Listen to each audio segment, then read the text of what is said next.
em Isaías, no capítulo de número 55, Isaías capítulo 55, verso 1 em diante. Em reverência à palavra de Deus, eu vou pedir para vocês ficarem de pé só mais um instante. Vou ler alguns versículos aí, os irmãos se assentam e eu continuo, ok? O subtítulo aqui do Isaías 55 na minha Bíblia diz: convite aos sedentos. Convite aos sedentos. E diz assim: venham todos vocês que estão com sede, venham às águas, e vocês que não possuem dinheiro algum, venham, comprem e comam, venham, comprem vinho e leite sem dinheiro e sem custo. Por que gastar dinheiro naquilo que não é pão, e o seu trabalho árduo naquilo que não satisfaz? Escutem-me e comam o que é bom, e a alma de vocês se deliciará com a mais fina refeição. Deem-me ouvidos e venham a mim, ouçam-me, para que a sua alma viva. Farei uma aliança eterna com vocês, minha fidelidade prometida a Davi.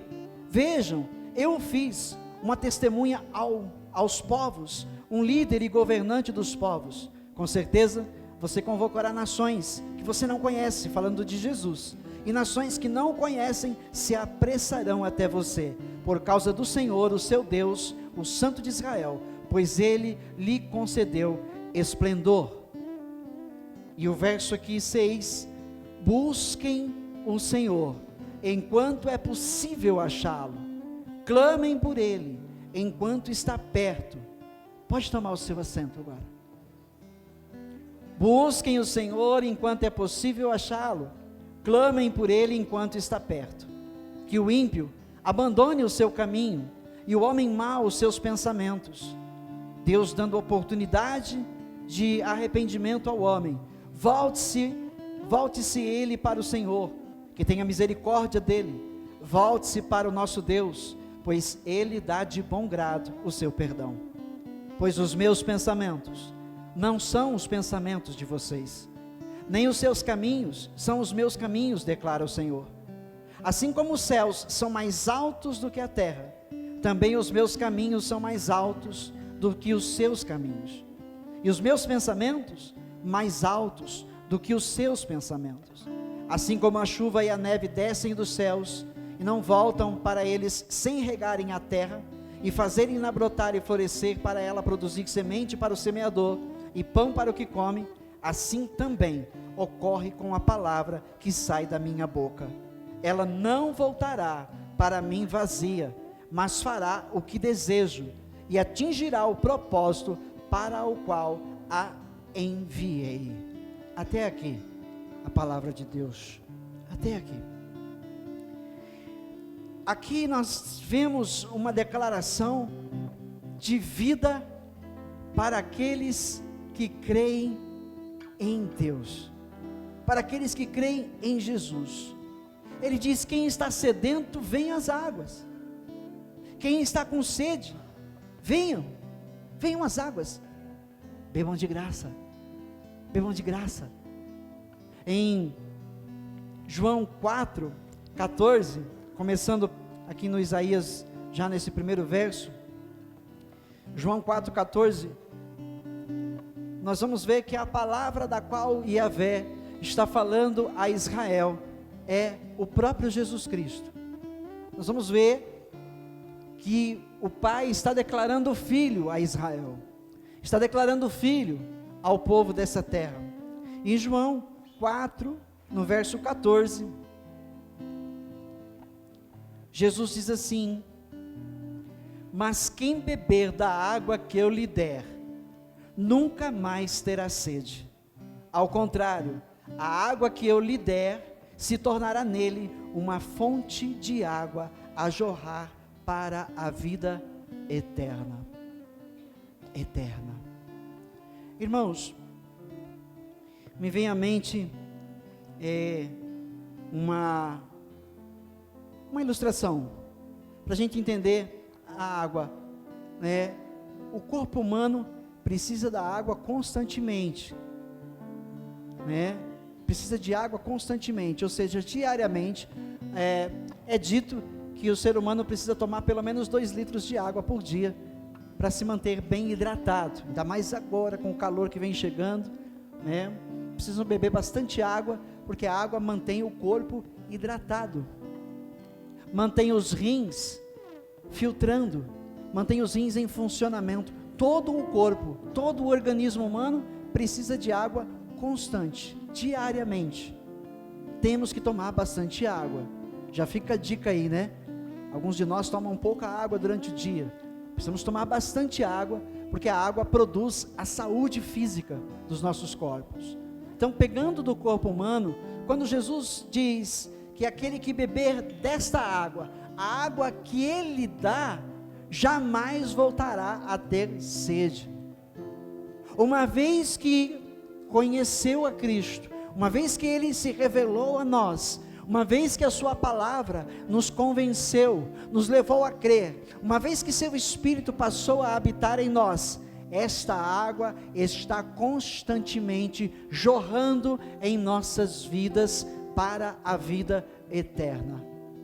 Entendeu? Ou seja, colocando no mais simples, lá em Romanos 8, está dito que nada, absolutamente nada, pode separar um ser humano cristão de Deus. Por quê? Porque esse cristão já bebeu da água. Esse cristão já bebeu da água que Jesus deu. E agora essa água, ela é constante na sua alma, no seu interior. Essa água não para de jorrar, ela não para de jorrar, ela continua jorrando. Ou seja, não haverá uma crise hídrica espiritual na minha ou na sua vida. Não haverá uma crise hídrica. Por falar nisso, nós estamos aí de novo, com risco de uma crise hídrica no nosso estado, pelo baixo nível das represas, né, do nosso estado. Mas nós que estamos no Senhor, não vamos passar por uma crise hídrica no nosso interior, porque esta água que foi nos dada, ela não falta, ela não seca, ela não evapora, ela é o próprio Jesus operando em nós as suas maravilhas. Não haverá falta dessa água em nós, não haverá falta. Por isso Jesus disse: quem beber desta água terá sede outra vez. Ele falando para a mulher samaritana, porque ela veio lá pegar água do poço, e ele falou: dessa água aí vocês vão beber e vão ter sede outra vez, mas a água que eu dou, se vocês beberem, não tornarão a ter sede dela, porque ela vai permanecer em vocês, jorrando como uma fonte para a vida eterna. Olha que coisa tremenda. Olha que coisa tremenda. Ou seja, você está salvo por Jesus. Você está salva. Jesus comprou você naquela cruz. Ele comprou a sua alma naquela cruz. Estávamos nas mãos das trevas. Estávamos vivendo como ovelhas sem pastor, desgarradas, cada um ao seu próprio vento, para lá, para cá, sem rumo, pecando, vivendo no pecado, sendo destruídos, até o dia em que Jesus nos chamou e nos ofereceu essa água, e nos deu de beber dela, e nos deu do seu pão, não o maná, porque Jesus disse aos fariseus: seus pais comeram o maná, mas morreram. Aquele que comer o pão do céu nunca morrerá. Jesus disse: eu sou o pão do céu, eu sou o pão que desceu do céu, e Ele nos alimenta. E é sobre isso então que Isaías 55 começa a profetizar. Ele diz lá no verso 1: venham todos vocês que estão com sede, venham às águas, e vocês que não possuem dinheiro algum, venham, comprem e comam, venham, comprem vinho e leite sem dinheiro e sem custo. Não se paga pela vida eterna, não se paga para obter salvação, porque a salvação é gratuita. Essa água é de graça, esse pão é de graça, mas alguém pagou por ele. Alguém pagou para nos dar e nos oferecer gratuitamente. Jesus pagou com a sua vida na cruz do Calvário, para nos oferecer hoje de graça o pão e a água, o vinho e o leite. Uma refeição finíssima, finíssima, como ele vai dizer aqui. No verso 2 ele diz: por que gastar dinheiro naquilo que não é pão? E o seu trabalho árduo naquilo que não satisfaz? Ou seja, em outras palavras, Isaías está dizendo: por que é que você perde tempo investindo no mundo? Por que é que você perde tanto tempo da sua vida investindo nas coisas que vão deixar de existir? Por que vocês gastam o dinheiro de vocês naquilo que não é pão, naquilo que não edifica, naquilo que não traz vida? Falando das pessoas que se perdem nesse mundo, por estarem aprisionados pelo amor às coisas terrenas, por amor ao dinheiro, por amor aos negócios, por amor a bens. Gastam e gastam em coisas que não salvam, em coisas que não edificam. Pode ver, compramos um bem, nos alegramos tanto, ficamos tão felizes, os dias vão passando e a alegria por aquele bem vai diminuindo, já não tem o mesmo valor, já não tem o mesmo significado. Por quê? Porque são coisas que vão passando, são coisas que vão passando. Por isso ele diz: por que gastar o dinheiro naquilo que não é pão, e o seu trabalho árduo naquilo que não satisfaz? Aí, já dizia o salmista, no 127, no versículo 1, Salmo 127, versículo 1: se não for o Senhor o construtor da casa, será inútil trabalhar na construção. Se não é o Senhor que vigia a cidade, será inútil a sentinela montar guarda. Será inútil levantar cedo e dormir tarde, gastar o dinheiro naquilo que não é pão, empreender, investir naquilo que não traz, vida eterna. Será inútil levantar cedo e dormir tarde, trabalhando arduamente por alimento, se não for o Senhor o edificador da sua casa, o construtor da tua casa. Se não é Deus que está sendo colocado em primeiro lugar na tua vida, se não é Deus que está sendo colocado em primeiro lugar na minha vida, todas as demais coisas a quais nós empreendemos nelas, as quais nós vivemos para elas, são inúteis. São inúteis. Por isso ele está dizendo, por que gastar o dinheiro naquilo que não é pão? Ou seja, por que você investe nessas coisas e se esquece de colocar Deus em primeiro lugar, e entender que tudo vem dele e tudo volta para ele? Por que gastar dinheiro naquilo que não é pão, e o seu trabalho árduo naquilo que não satisfaz? Aí Isaías, no 55, ainda no verso 2, na parte 2, na parte B, ele diz: escutem. Ele está chamando a atenção, está trazendo atenção para ele. Escutem, escutem-me e comam o que é bom. Ou seja, escutem o que Deus diz, escutem o que a palavra está anunciando, para que vocês comam o que é bom. O que é bom, e a alma de vocês se deliciará com a mais fina refeição. A expressão comer o melhor da terra é o que Deus tem para dar. Comam o que é bom, e a alma de vocês vai se deliciar com a mais fina refeição. E aí ele frisa novamente. Primeiro ele diz: escutem, escutem-me. E agora no verso 3 ele diz: deem-me ouvidos. Terceira vez: deem-me ouvidos. Tem muito crente ouvindo a palavra de Deus aqui e deixando ela escapar por aqui. Tem muito crente iludido com a terra. Tem muito crente iludido com as riquezas terrenas. Tem muito crente ainda iludido com as coisas que já já vão deixar de existir.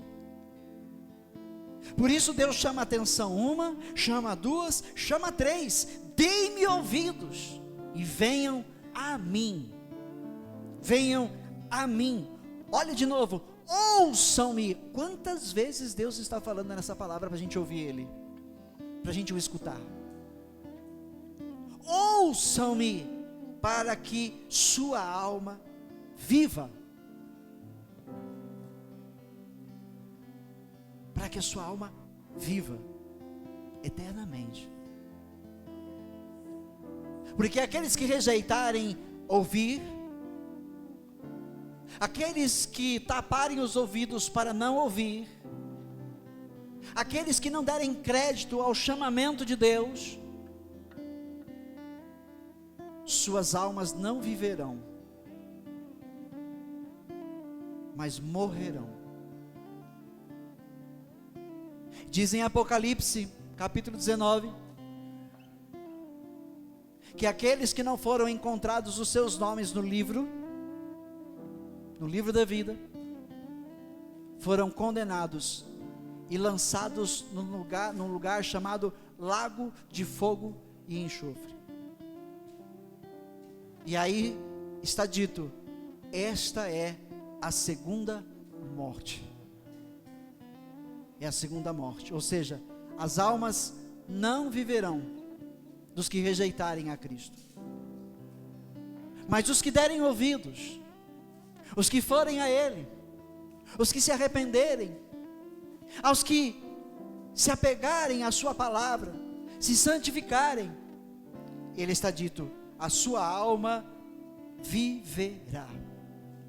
Sua alma vai viver. Farei uma aliança eterna com vocês. Aqui está profetizando a vinda de Jesus. Farei uma aliança eterna com vocês. Minha fidelidade prometida a Davi. Vejam, eu fiz uma testemunha aos povos, um líder e governante dos povos. Com certeza, você convocará nações que você não conhece.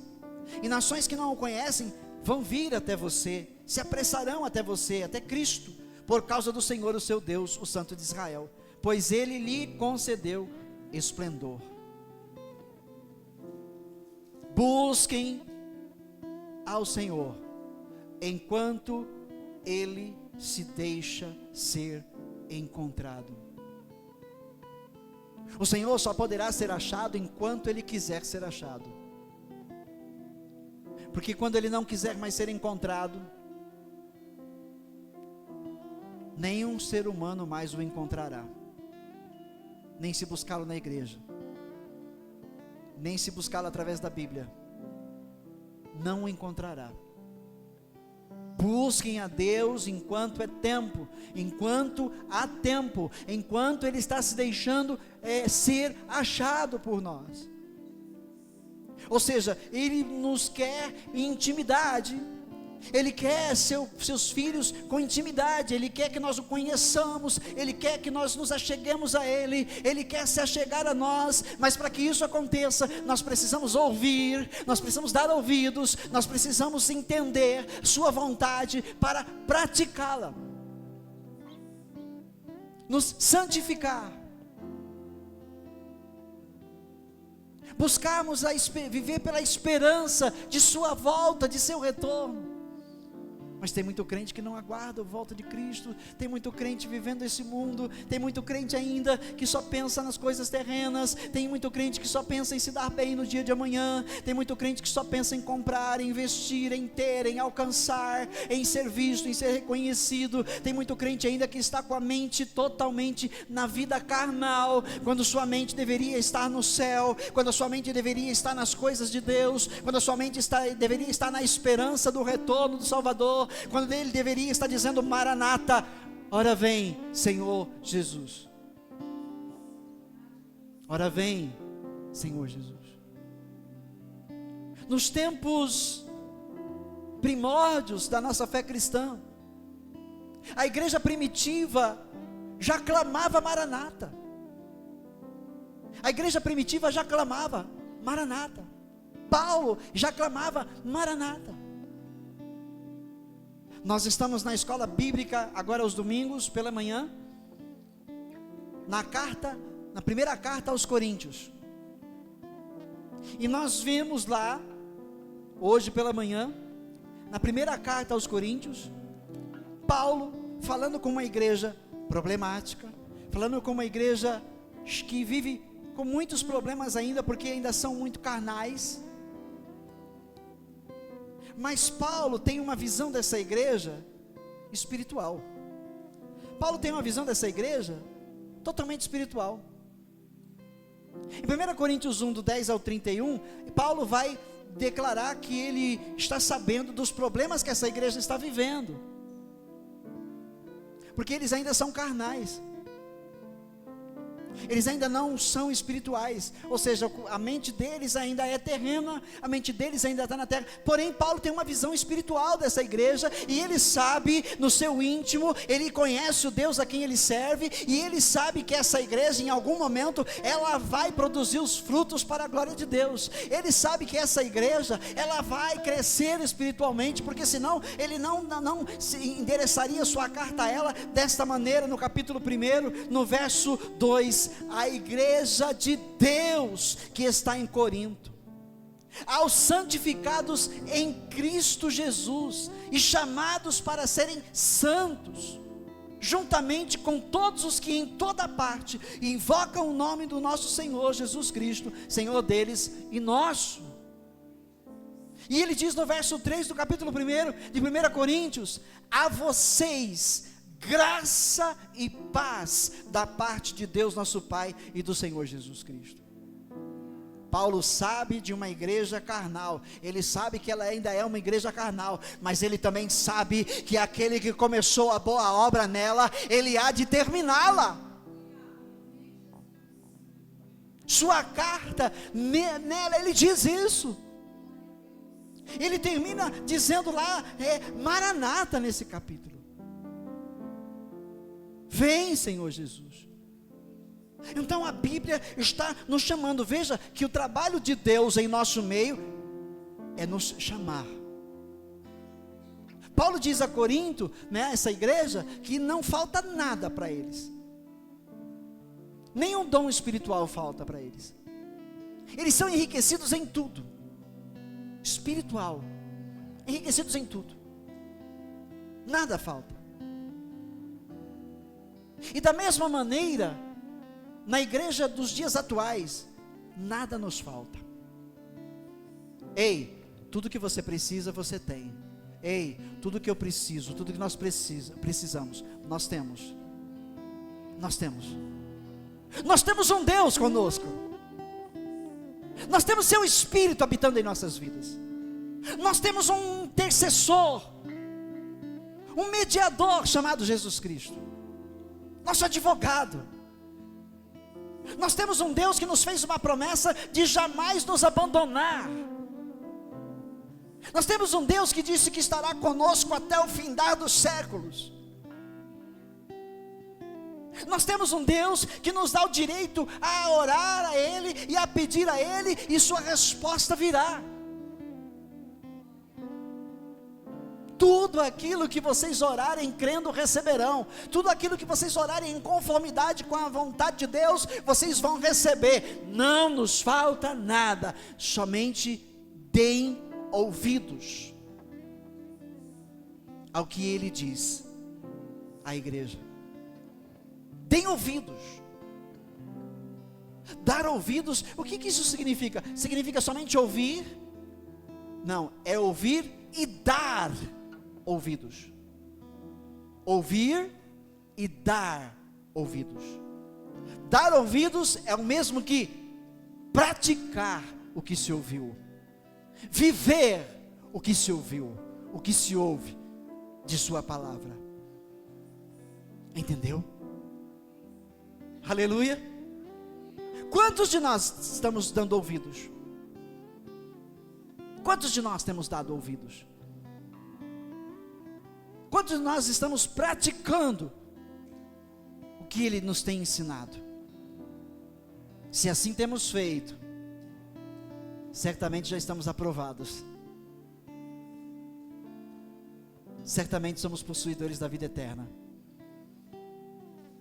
porque Ele está produzindo frutos em nossas vidas, através da fé que Ele mesmo enxertou no coração de cada um de nós.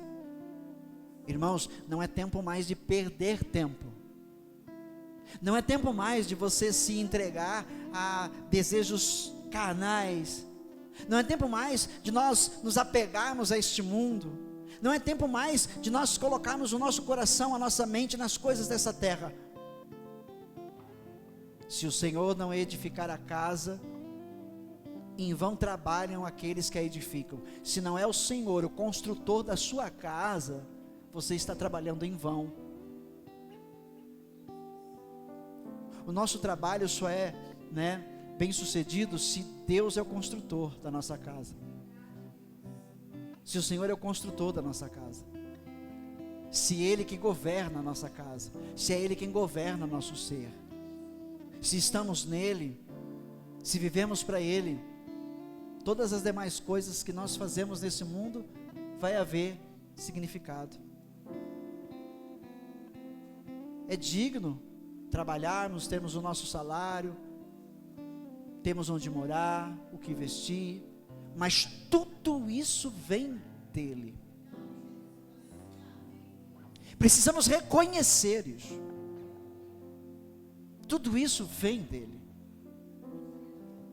Por isso nós devemos amá-lo, nós devemos nos dedicar a Ele, nós devemos nos dedicar à sua obra, porque muitos ainda precisam ser salvos. A igreja é o meio pelo qual Deus se revela ao mundo, porque quem tem a palavra é a igreja, quem tem a palavra de Deus é a igreja. Então a igreja é um instrumento de Deus para que Ele se revele ao mundo, para que o mundo saiba que Ele é Deus. A igreja pode ser zombada, ela pode ser escarnecida, ela pode ser humilhada, mas ela está revelando Deus a este mundo. Ela está revelando Deus a este mundo. Então o que Deus está fazendo conosco hoje? Ele está chamando mais 4 vezes no texto: escutem, escutem-me, escutem-me, ouçam-me, tenham ouvidos, e a alma de vocês viverá. Estamos vivendo para Deus? Estamos vivendo de verdade para Deus nesse mundo? Ou para nós mesmos? Deus está nos nossos projetos, Deus está no nosso lar, Ele está em nós. Estamos vivendo para Ele? Se assim estivermos, nossa alma viverá. O sacrifício de Cristo, então, está sendo reconhecido. Quando nós estamos dando ouvidos à palavra de Deus, estamos reconhecendo o sacrifício de Jesus. Quando nós estamos dando ouvidos à palavra de Deus, dando ouvidos no sentido de praticar, estamos reconhecendo e declarando que verdadeiramente cremos no sacrifício de Jesus, porque vivemos para Ele. Vivemos para Ele, não só de boca, não só de lábios, mas de todo o nosso ser.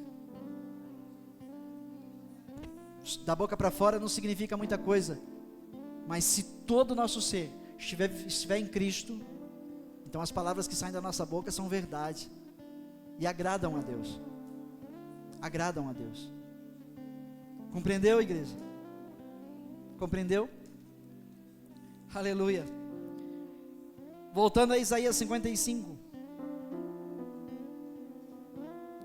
verso 3 novamente, é para gravar no coração: deem-me ouvidos e venham a mim, ouçam-me, para que a sua alma viva. Farei uma aliança eterna com vocês, minha fidelidade prometida a Davi. Vejam o que eu fiz, uma testemunha aos povos, um líder e governante dos povos. Com certeza você convocará nações que você não conhece, e nações que não conhecem se apressarão até você, por causa do Senhor, o seu Deus, o Santo de Israel, pois lhes concedeu esplendor, lhe concedeu esplendor. Busquem o Senhor enquanto é possível achá-lo, clamem por Ele enquanto está perto. Que o ímpio abandone o seu caminho, e o homem mau os seus pensamentos. Volte-se ele para o Senhor, que tenha misericórdia, que terá misericórdia dele. Ou seja, veja que enquanto a igreja está sobre a terra, o ímpio ainda tem a oportunidade de se arrepender, o ímpio ainda tem a oportunidade de abandonar o mau caminho, de abandonar os seus pensamentos e se voltar para o Senhor. E se assim ele fizer, a Bíblia está dizendo que Deus terá misericórdia dele. Mas cuidado,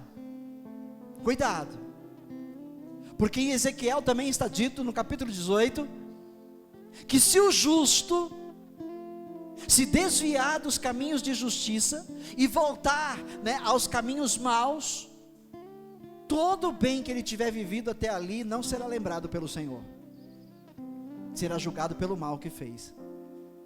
E se o justo se converter se o injusto, o ímpio se converter dos seus maus caminhos, abandonar os seus maus pensamentos e se arrepender, todo o mal que ele fez dali para trás não será lembrado.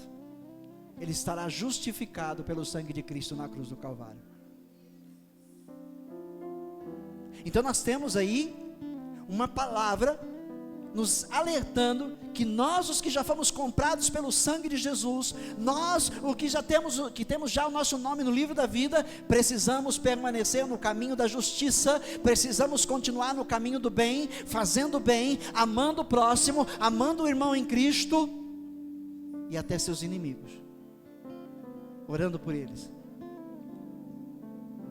para que o ímpio tenha a oportunidade de se arrepender também, e se converter a Deus.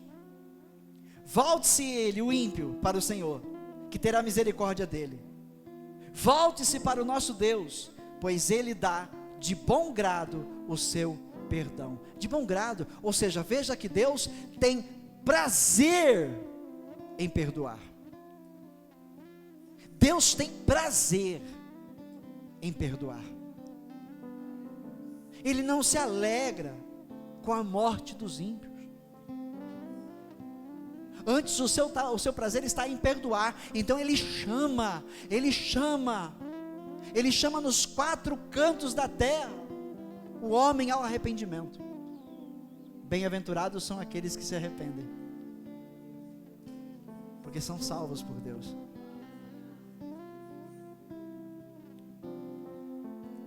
Aí pode ser que muitas vezes, até mesmo o cristão não entenda. Como assim essa pessoa agora está em Cristo? Fez tanta maldade, tanta crueldade. Como assim? Como assim? Aí quem não conhece a Deus, lá fora, fala assim: fez isso, fez aquilo, pintou e bordou, agora uma bibliazinha debaixo do braço, como tudo se tivesse já passado. Quem está lá fora pensa assim, mas tudo já passou. Do passado o Senhor não se lembra mais. Do passado o Senhor não se lembra mais. O mundo não compreende isso. É difícil o mundo entender isso. E às vezes alguns crentes também têm essa dificuldade. E aí Deus diz: pois os meus pensamentos não são os pensamentos de vocês. Por isso nós temos que tomar muito cuidado, porque os nossos pensamentos não são os de Deus. Os nossos pensamentos são pequenos. Os de Deus são mais altos, muito mais altos. Os pensamentos de Deus vão além da nossa compreensão humana, muito além, muito além. Por isso existem coisas da palavra de Deus que não adianta tentar não adianta ficar quebrando a cabeça.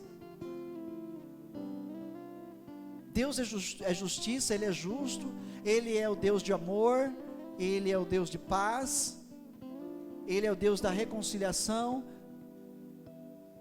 Então tem coisas da Bíblia, algumas polêmicas que são criadas por nós seres humanos cristãos, que não vão ter respostas nesse mundo, porque estão coisas ocultas de Deus. Os pensamentos deles são maiores, estão mais altos, não podemos alcançá-los, a não ser que o Espírito Santo queira nos revelar. Pois os meus pensamentos não são os pensamentos de vocês, nem os seus caminhos são os meus caminhos, declara o Senhor. Assim como os céus, ele coloca bem claro, né, para entender, assim como os céus são mais altos do que a terra, não dá nem para tocar nele, também os meus caminhos são mais altos do que os seus caminhos, e os meus pensamentos mais altos do que os seus pensamentos. E aí ele dá, né, uma ilustração. Olha o que faz a chuva na terra, ela vem do céu. Assim como a chuva e a neve descem dos céus e não voltam para eles sem regarem a terra, ou seja, a chuva vem, mas ela não volta para o céu sem regar a terra. Amém? Ela vem regar a terra, ela vem para dar fruto, ela vem para frutificar a terra, ela vem para dar vida à terra. Ela não volta para o céu antes disso, ela vem, rega a terra, faz todo o seu trabalho e depois ela evapora de volta para os céus, e aí tempos depois ela vem de novo. Esse processo sempre se renova, para continuar havendo vida na terra, sempre se renova. Assim como a chuva e a neve descem dos céus e não voltam para eles sem regarem a terra e fazerem-na brotar e florescer, para ela produzir semente para o semeador e pão para o que come, assim também, verso 11, ocorre com a palavra. A palavra também, ela vem e frutifica na terra, depois ela volta para Deus. Ela vem e frutifica o coração, depois ela volta para Deus. Assim também ocorre com a palavra que sai da minha boca. Ela não voltará para mim vazia, mas fará o que desejo e atingirá o propósito para o qual a enviei. Você e eu recebemos a palavra de Deus com propósitos de Deus, e ela não volta para Deus sem dar frutos nas nossas vidas. Ela não volta para Deus sem dar frutos nas nossas vidas. Por isso ele está dizendo o tempo todo: ouçam-me, escutem-me, tenham ouvidos, para que a alma de vocês viva, porque essa palavra vai frutificar, ela vai dar fruto nas nossas vidas, ela vai dar fruto. Amém? Olha o que já aconteceu com a palavra, olha o que já aconteceu. E ela veio, a palavra veio como uma semente, ela morreu, mas depois germinou de novo e deu muitos frutos para Deus. João capítulo 1, verso 1. João capítulo 1, no verso 1. Aleluia. Deus maravilhoso. João 1:1. No princípio era aquele que é o quê? A palavra. Minha palavra não voltará para mim vazia, antes cumprirá tudo aquilo para que eu a enviei. No princípio era aquele que é a palavra, ele estava com Deus e era Deus. Ele estava com Deus no princípio. Todas as coisas foram feitas por intermédio dele. Sem ele, nada do que existe teria sido feito. Nele estava a vida, e esta era a luz dos homens. Veja, a palavra que sai da boca de Deus construiu todas as coisas, fez todas as coisas. Todas as coisas foram feitas por intermédio da palavra. Por intermédio da palavra. Nada do que existe teria sido feito se não fosse pela palavra. Nós não estaríamos aqui, nós não existiríamos aqui se não fosse a palavra. Porque a palavra não voltou para Deus vazia, é que tem salvação sobre a terra hoje. Entendeu? Porque esta palavra não voltou para Deus vazia, é que existe salvação na terra. Porque essa palavra não voltou para Deus vazia, é que nós somos salvos. É que nós somos salvos. No verso 14. Aquele que é a palavra tornou-se carne e viveu entre nós. Vimos a sua glória, glória como do unigênito vindo do Pai, cheio de graça e de verdade. A palavra veio e tomou uma forma humana. A própria palavra habitou entre os homens, se fez um de suas criaturas. E lá em João 19, para encurtar, porque é uma história poderosa da palavra, mas eu dei aqui o seu começo no mundo, né? Na verdade, o seu começo na eternidade, ou seja, não há um começo dessa palavra na eternidade, ela é eterna, de eternidade a eternidade, ela é eterna, ela é Deus, mas ela tem um começo no planeta, ela se faz carne. E depois, em João 19, verso 28, João 19, verso 28, diz assim: mais tarde, sabendo então que tudo estava concluído, para que a escritura se cumprisse, a palavra disse: tenho sede. Estava ali uma vasilha cheia de vinagre, então embeberam uma esponja nela, colocaram a esponja na ponta de um caniço de isopo, e a ergueram até os lábios de Jesus, a palavra. Tendo provado, Jesus disse: está consumado. Com isso, curvou a cabeça e entregou o Espírito. A palavra que veio ao mundo e se fez carne, agora morre na cruz do Calvário. Essa palavra morre, abandonada pelo Pai, morre na cruz, mas não morre antes de pagar o preço. Ela diz: está consumado. Está consumado. E aí, no capítulo 20, no verso 1, no terceiro dia em que a palavra estava morta, no primeiro dia da semana, no domingo, bem cedo, estando ainda escuro, Maria Madalena chegou ao sepulcro e viu que a pedra da entrada tinha sido removida. Então correu ao encontro de Simão Pedro e do outro discípulo, aquele a quem Jesus amava, João, e disse: tiraram o Senhor do sepulcro e não sabemos onde colocaram. Pedro e o outro discípulo saíram e foram para o sepulcro. Os dois corriam, mas o outro discípulo foi mais rápido que Pedro e chegou primeiro ao sepulcro. Ele se curvou e olhou para dentro, viu as faixas de linho ali, mas não entrou. A seguir, Simão Pedro, que vinha atrás dele, chegou, entrou no sepulcro e viu as faixas de linho, bem como o lenço que estivera sobre a cabeça de Jesus. Ele estava dobrado à parte, separado das faixas de linho. Depois o outro discípulo que chegara primeiro ao sepulcro também entrou. Ele viu e creu. Eles ainda não haviam compreendido que, conforme a Escritura, era necessário que Jesus ressuscitasse dos mortos. Eles ainda não tinham compreendido isso. 10, os discípulos voltaram para casa, porém, Maria ficou à entrada do sepulcro, chorando. Enquanto chorava, curvou-se para olhar dentro do sepulcro, e viu 2 anjos vestidos de branco, sentados onde estivera o corpo de Jesus, um à cabeceira e o outro aos pés. Eles lhe perguntaram: mulher, por que você está chorando? Levaram embora o meu Senhor, respondeu ela, e não sei onde puseram.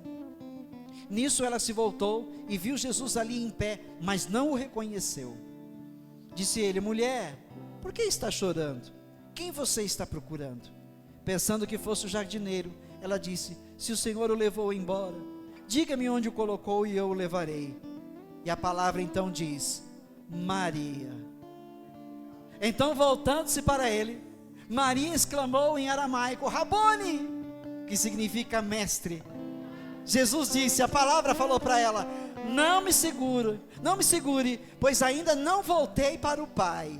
Vá, porém, a meus irmãos e diga-lhes: estou voltando para o meu Pai. A minha palavra não voltará para mim vazia. Ele está dizendo para Maria: voltarei para o meu Pai. Voltarei para o meu Pai, para o meu Deus e Deus de vocês. Maria Madalena foi e anunciou aos discípulos: eu vi o Senhor, e contou a eles o que ele dissera a ela. Entendeu? Ouçam, escutem, deem ouvidos. Deus tem que ser o construtor da sua casa. A Ele você deve benevolência, a Ele você deve santidade, a Ele você deve uma vida de fazer o bem ao próximo. A palavra veio a esse mundo e não voltou para Deus vazia, ela veio e nos salvou, para depois voltar para Deus. E a palavra ainda não nos deixou órfãos, ela mandou um consolador, para nos fazer lembrar essa palavra o tempo todo, não esquecê-la nunca. Ela nos enviou o seu Espírito, o seu Espírito que hoje habita em nós, na vida dos que creem, na vida dos que creem. Jesus morreu, mas ressuscitou, e Ele vive, está sentado à direita do Pai, de onde há de voltar. Ele voltará para recolher desta terra tudo o que lhe pertence. A igreja de todos os tempos, de todos os tempos. Essa água está jorrando, esta água continua jorrando, não seca, essa fonte não seca, ela continua jorrando, ela está jorrando. Nós não temos mais sede. O Senhor, Ele saciou a nossa sede. Nós estamos salvos agora, nós estamos felizes agora, nós estamos agora esperançosos, nós agora temos a certeza de que não poderemos mais perder aquilo que nos foi dado na cruz do Calvário.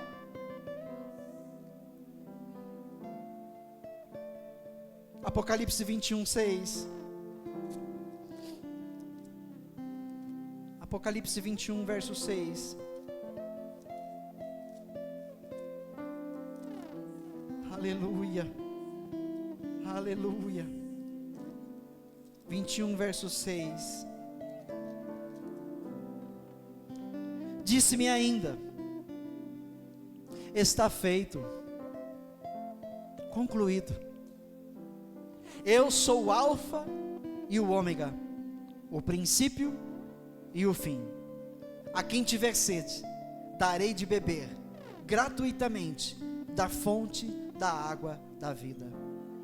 7. O vencedor herdará tudo isso, e eu serei seu Deus, e ele será meu filho. Quem é o vencedor? Como é que se vence? O versículo citado pelo Júnior, acho que foi lá na portaria, né? Qual foi?